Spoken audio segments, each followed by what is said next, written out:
Hello friends, स्वागत है आपके YouTube channel morning today target में। आज हम देखेंगे सीडीपी के प्रीवियस ईयर क्वेश्चन पेपर जो आपके आने वाले एग्जाम के लिए काफ़ी ज़्यादा इंपॉर्टेंट है। जैसा कि आप सभी जानते हैं कि किसी भी एग्जाम को क्लियर करने के लिए उसका पीवाईक्यू क्वेश्चन कितना ज़्यादा इंपॉर्टेंट होता है, इसलिए जितने भी पीवाईक्यू क्वेश्चन पेपर हैं सभी आपको कराने वाले हैं। तो चैनल पे जो लोग नए होंगे वह सब्सक्राइब कर लीजिएगा, जिससे जो भी मेरी क्लासेस होगी सारी क्लासेस आपको मिलती रहेगी, चाहे पेपर फर्स्ट वाले हों चाहे पेपर 2 वाले हों। तो सीडीपी दोनों में कॉमन पूछी जाती है, इसलिए आप दोनों लोग देखिएगा। तो चलते हैं क्वेश्चन पे। कमेंट करके ज़रूर बताइएगा आपने 30 क्वेश्चन में से कितने क्वेश्चन सही किए हैं। तो पहला है, लेव वाइगोस्की के अनुसार डैश बच्चों के संकल्पनात्मक योग्यताओं के विकास में महत्वपूर्ण भूमिका निभाता है। पहला है मानकीकृत पाठ्यक्रम, दूसरा है मूर्त पुरस्कार, तीसरा है सहकर्मी सहयोग, चौथा ऑप्शन हो जाएगा सामाजिक अलगाव। तो लेव वाइगोस्की के अनुसार बच्चों के संकल्पनात्मक योग्यताओं के विकास में कौन महत्वपूर्ण भूमिका निभाता है, तो इसका राइट आंसर यहाँ पे हो जाएगा सहकर्मी सहयोग हो जाएगा। इसका राइट आंसर यहाँ पे थर्ड ऑप्शन सही हो जाएगा। नेक्स्ट क्वेश्चन है, 4 वर्ष की अर्पणा कहती है कि एक बटन जिंदा है क्योंकि यह उसकी शर्ट को एक साथ बांधने में मदद करता है। जीन पियाजे के अनुसार उसकी सोच की विशेषता है। तो पहला है परिकल्पित निगमनात्मक चिंतन, दूसरा है पारगमनात्मक तर्क, तीसरा है जीवादी चिंतन, चौथा ऑप्शन हो जाएगा केन्द्रीयन। तो 4 वर्ष की अर्पणा कहती है कि एक बटन जिंदा है, उसकी सोच पियाजे के अनुसार कौन सी हो जाएगी, तो इसका राइट आंसर यहाँ पे थर्ड ऑप्शन हो जाएगा जीवादी चिंतन हो जाएगा।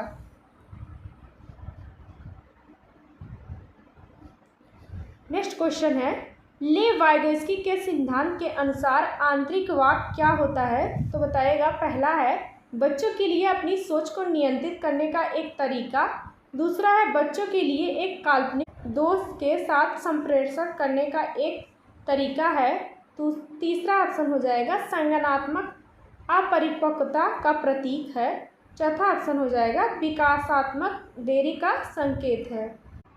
तो लेव वाइगोस्की के सिद्धांत के अनुसार बच्चे का आंतरिक वाक क्या होता है, तो बच्चों के लिए अपनी सोच को नियंत्रित करने का एक तरीका होता है। इसका राइट आंसर यहाँ पे फर्स्ट ऑप्शन सही हो जाएगा। नेक्स्ट क्वेश्चन है, बताइएगा। हार्वर्ड गार्डनर के अनुसार एक दर्शन शास्त्री के पास डैश प्रकार की बुद्धि है और मूर्तिकार के पास डैश प्रकार की बुद्धि की मात्रा अधिक है, तो बताइएगा। पहला है अंतर्व्यक्तित्व भाषिक, दूसरा है भाषिक अंतर्व्यक्तित्व, तीसरा ऑप्शन हो जाएगा दिग स्थान अंतर्व्यक्तित्व, चौथा ऑप्शन हो जाएगा अंतर्व्यक्ति दिग स्थान हो जाएगा। तो हार्वर्ड गार्डनर के अनुसार एक दर्शन शास्त्री के पास डैश प्रकार की बुद्धि है और मूर्तिकार के पास डैश प्रकार की बुद्धि की मात्रा अधिक होती है, तो कौन सा हो जाएगा इसका राइट आंसर, तो यहाँ पे इसका राइट आंसर थर्ड ऑप्शन हो जाएगा दिग स्थान और अंतर्व्यक्तित्व। नेक्स्ट क्वेश्चन है, विद्यार्थियों की सीखने की शैलियों में विविधता शिक्षण को अधिगम प्रक्रिया में बाधा और अवरोध के रूप में देखा जाना चाहिए, दूसरा है विविधता को महत्व दिया जाना चाहिए और मानव विविधता के प्रतिबिंब के रूप में देखना चाहिए, तीसरा ऑप्शन हो जाएगा विविधता की उपेक्षा की जानी चाहिए और शैलियों में एकरूपता लाने का प्रयास करना चाहिए, चौथा ऑप्शन हो जाएगा शिक्षण अधिगम प्रक्रिया के दौरान ध्यान में नहीं रखा जाना चाहिए। तो विद्यार्थियों के सीखने की शैलियों में विविधता, तो इसका राइट आंसर यहाँ पे हो जाएगा सेकेंड ऑप्शन सही हो जाएगा, विविधता को महत्व दिया जाना चाहिए और मानव विविधता के प्रतिबिंब के रूप में देखा जाना चाहिए, तो इसका राइट आंसर यहाँ पे सेकेंड ऑप्शन सही हो जाएगा। नेक्स्ट क्वेश्चन है, निम्नलिखित कथनों को पढ़िए तथा सही विकल्प का चयन कीजिए। तो अभिकथन ए है, शिक्षार्थियों के बीच समालोचनात्मक चिंतन को सुगम बनाने के लिए शिक्षकों को उन्हें विविध परिस्थितियों और विभिन्न दृष्टिकोणों से अवगत कराना चाहिए। पहला तो सही हो जाएगा। कारण आर है, जब विद्यार्थी विविध मतभेदों के बीच बातचीत में संलग्न होते हैं तो समालोचनात्मक और रचनात्मक रूप से सोचने की अपनी क्षमताओं को सीखते हैं और समृद्ध करते हैं। तो इसका राइट आंसर यहाँ पे थर्ड ऑप्शन हो जाएगा। ए आर दोनों सही हो जाएगा तथा आर ए की सही व्याख्या करता है। तो इसका राइट आंसर यहाँ पे थर्ड ऑप्शन सही हो जाएगा। नेक्स्ट क्वेश्चन है, निम्नलिखित में से अधिगम का प्राथमिक लक्ष्य कौन सा होना चाहिए? तो समालोचनात्मक चिंतन का विकास, दूसरा है तथ्यों को रटना, तीसरा है यंत्रवत याद करने के पूर्व अभ्यास में उत्कृष्ट बनाना, चौथा ऑप्शन हो जाएगा समकक्षियों के साथ प्रतिस्पर्धा करना। तो अधिगम का प्राथमिक लक्ष्य क्या होना चाहिए? तो अधिगम का प्राथमिक लक्ष्य होना चाहिए समालोचनात्मक चिंतन का विकास करना। तो इसका राइट आंसर यहाँ पे फर्स्ट ऑप्शन सही हो जाएगा। नेक्स्ट क्वेश्चन है, बच्चे सबसे प्रभावी ढंग से तब सीखते हैं यदि कोई अवधारणा तर्क संगत से अनुभवजन्य की ओर बढ़ती है, दूसरा है सामान्य से विशिष्ट की ओर बढ़ती है, तीसरा ऑप्शन हो जाएगा अमूर्त से मूर्त की ओर बढ़ती है, चौथा ऑप्शन हो जाएगा जटिल से सरल की ओर बढ़ती है। तो बच्चे कब प्रभावी ढंग से सीखते हैं? तो इसका राइट आंसर यहाँ पे हो जाएगा सेकेंड ऑप्शन हो जाएगा सामान्य से विशिष्ट की ओर जब सीखते हैं।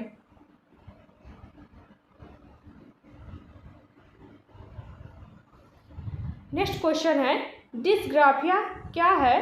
तो एक मनोवैज्ञानिक विकार है जिसकी विशेषता ध्यान का अभाव और अवेगशील व्यवहार है। दूसरा है एक भाषण विकार है जिनकी विशेषता हकलाना और उच्चारण में त्रुटियां करना है।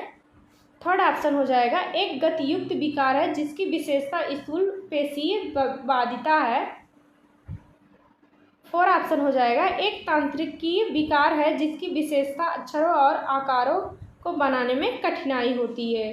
तो डिस्ग्राफिया क्या होती है? डिस्ग्राफिया एक लेखन विकार होती है जिसे बच्चे लिखने में कठिनाई महसूस करते हैं। तो इसका राइट आंसर यहाँ पे फोर ऑप्शन सही हो जाएगा।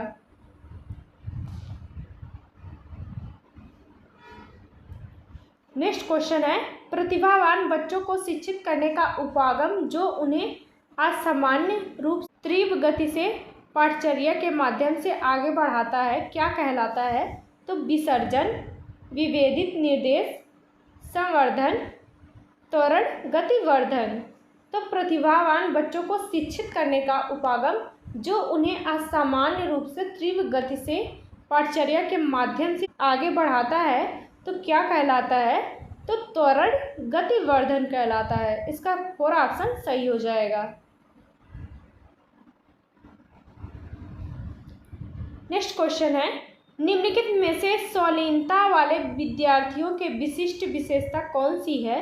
तो कल्पना को तथ्य से अलग करने की श्रेष्ठ क्षमता, दूसरा है संवाद कौशलों का उच्च स्तर, थर्ड ऑप्शन होगा उन्नत सामाजिक भावनात्मक पारस्परिकता, चौथा ऑप्शन हो जाएगा बार बार दोहराव और आवर्ती व्यवहार। तो निम्नलिखित में से सौलीनता वाले विद्यार्थियों की कौन सी पहचान होती है?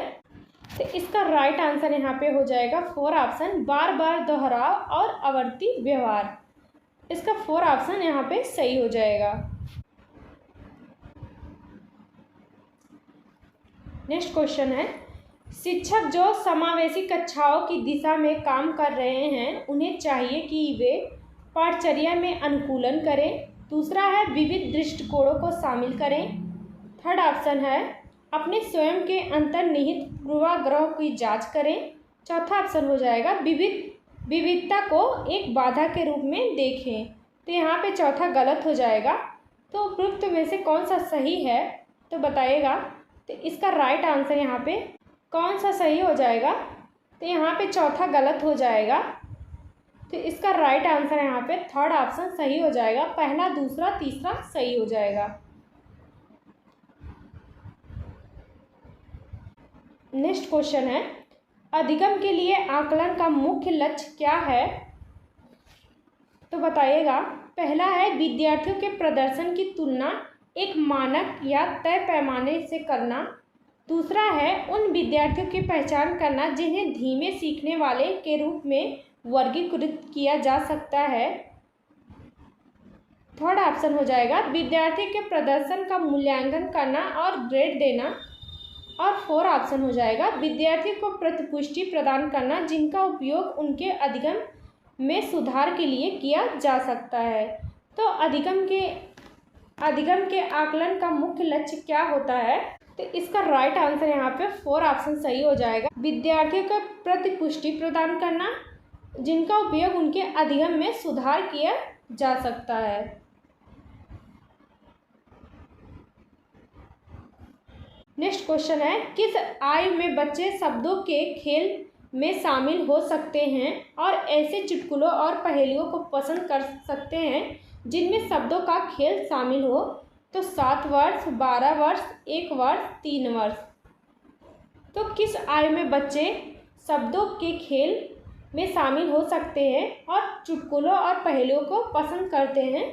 तो इसका राइट आंसर हो जाएगा पहला 7 वर्ष। नेक्स्ट क्वेश्चन है कैरल गिल्गिन ने कोहलबर्ग के नैतिक विकास के सिद्धांत की आलोचना की है। तो किस केस अध्ययन को अनुसंधान पद्धति के रूप में उपयोग करने के लिए? दूसरा है सामाजिक संज्ञानात्मक दृष्टिकोण से। थर्ड ऑप्शन हो जाएगा नारीवाद दृष्टिकोण से। चौथा ऑप्शन हो जाएगा आनुवंशिक कारकों को पर्याप्त महत्व न देने पर।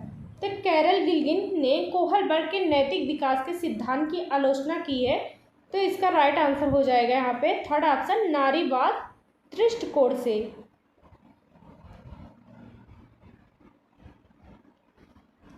नेक्स्ट क्वेश्चन है शैशवावस्था में सामाजिकरण की डैश संस्थाएं प्रमुख रूप से महत्वपूर्ण है जबकि प्रारंभिक बाल्यावस्था में सामाजिकरण की डैश संस्थाएं भी महत्वपूर्ण हो जाती हैं। तो इसका राइट आंसर यहाँ पे थर्ड ऑप्शन हो जाएगा प्राथमिक माध्यमिक। शैशवावस्था में सामाजिकरण की संस्थाएं प्राथमिक होती हैं जबकि प्रारंभिक बाल्यावस्था में सामाजिकरण की संस्थाएं महत्वपूर्ण हो जाती हैं तो माध्यमिक। तो इसका राइट आंसर यहाँ पे थर्ड ऑप्शन सही हो जाएगा। नेक्स्ट क्वेश्चन है निम्नलिखित में से कौन सा स्थूल गतिक कौशल है?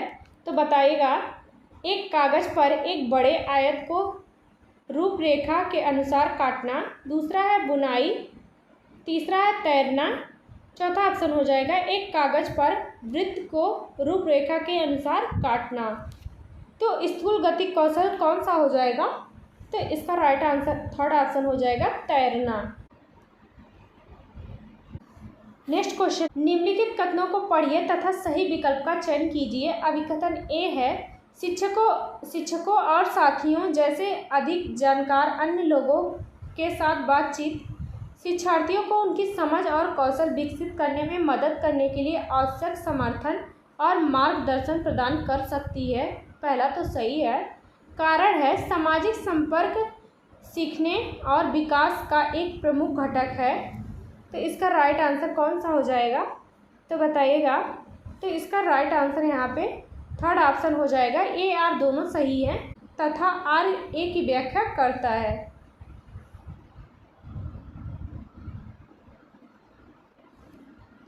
नेक्स्ट क्वेश्चन है लेव वाइगोस्की के अनुसार भाषा विकास संज्ञानात्मक विकास को सुगम बनाता है। दूसरा है सामाजिक कारक भाषा विकास को प्रभावित करते हैं परंतु संज्ञानात्मक विकास को नहीं। तीसरा है संज्ञानात्मक विकास भाषा विकास को सुगम बनाता है। चौथा ऑप्शन हो जाएगा भाषा विकास और संज्ञानात्मक विकास एक दूसरे से स्वतंत्र रूप से विकसित होते हैं। तो लेव वाइगोस्की के अनुसार भाषा विकास संज्ञानात्मक विकास को सुगम बनाता है। तो इसका राइट आंसर यहाँ पे फर्स्ट ऑप्शन सही हो जाएगा। फ्रेंड जितने भी क्वेश्चन करवा रही हूँ सारे इंपॉर्टेंट हैं, एक भी क्वेश्चन मिस मत करिएगा। आपके पेपर में वही क्वेश्चन पूछा जा सकता है तो इसलिए सभी क्वेश्चन को अच्छे से देखिएगा। नेक्स्ट क्वेश्चन है लॉरेंस कोहलबर्ग के नैतिक तर्क के किस स्तर पर बच्चे आमतौर पर मानते हैं कि लोगों को समाज की अपेक्षाओं पर खरा उतरना चाहिए और अच्छे तरीक़ों से व्यवहार करना चाहिए। तो पूर्व संक्रियात्मक स्तर, दूसरा है उत्तर संक्रियात्मक स्तर, तीसरा है पूर्व पारंपरिक स्तर, चौथा ऑप्शन हो जाएगा पारंपरिक स्तर। तो लॉरेंस कोहलबर्ग के नैतिक तर्क के किस स्तर पर बच्चे ये समझ जाते हैं कि लोगों को समाज की अपेक्षाओं पर खरा उतरना चाहिए और अच्छे तरीक़ों से व्यवहार करना चाहिए, तो किस स्तर में? तो इसका राइट आंसर यहाँ पे 4 ऑप्शन हो जाएगा पारंपरिक स्तर पर। भौतिक वृद्धि और विकास के डैश और डैश सिद्धांतों का पालन करते हैं। तो विभेदीकरण, सरल से जटिल, एकीकरण, जटिल से सरल, दूसरा है एकीकरण, सरल से जटिल, विभेदीकरण, जटिल से सरल। थर्ड ऑप्शन हो जाएगा शीर्षगामी, आरोही, समीपस्थ, आंतरिक से बाहर, आंतरिक से बाहरी। तो भौतिक वृद्धि और विकास के डैश और डैश सिद्धांतों का पालन करते हैं। तो शीर्षगामी और आरोही, समीपस्थ, आंतरिक से बाहर। तो इसका राइट आंसर यहाँ पे थर्ड ऑप्शन सही हो जाएगा।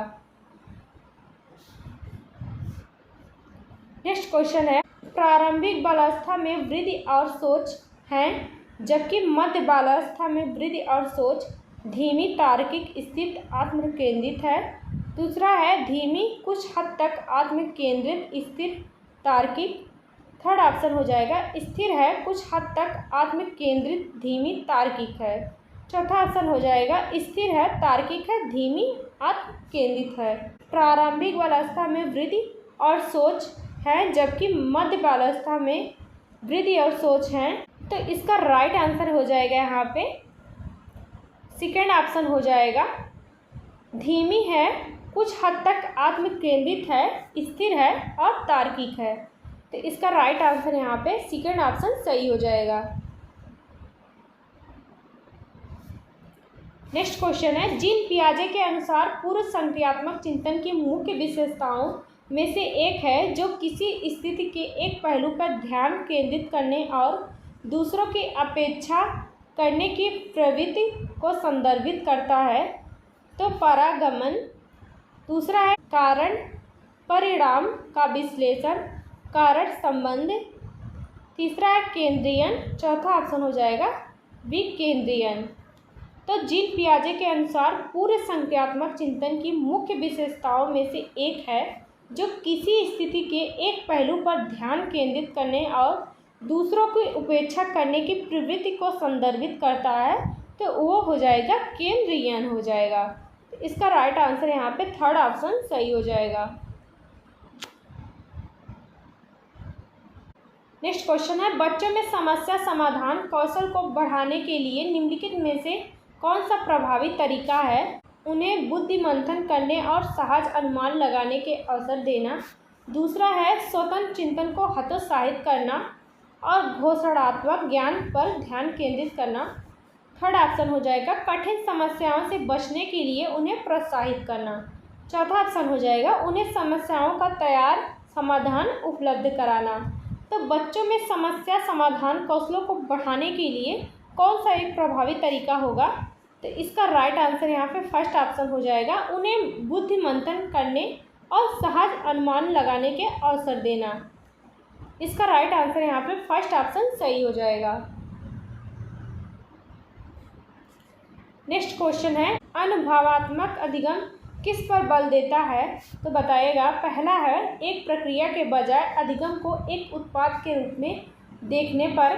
दूसरा है बच्चों के अधिगम पर शिक्षक के नियंत्रण पर। थर्ड ऑप्शन होगा सीखने में पुनर्बलन की भूमिका पर। चौथा ऑप्शन हो जाएगा आलोचनात्मक प्रतिबिंबन के महत्व पर। तो अनुभवात्मक अधिगम किस पर बल देता है? तो इसका राइट आंसर यहाँ पे हो जाएगा फोर ऑप्शन आलोचनात्मक प्रतिबिंबन के महत्व पर। इसका फोर ऑप्शन सही हो जाएगा।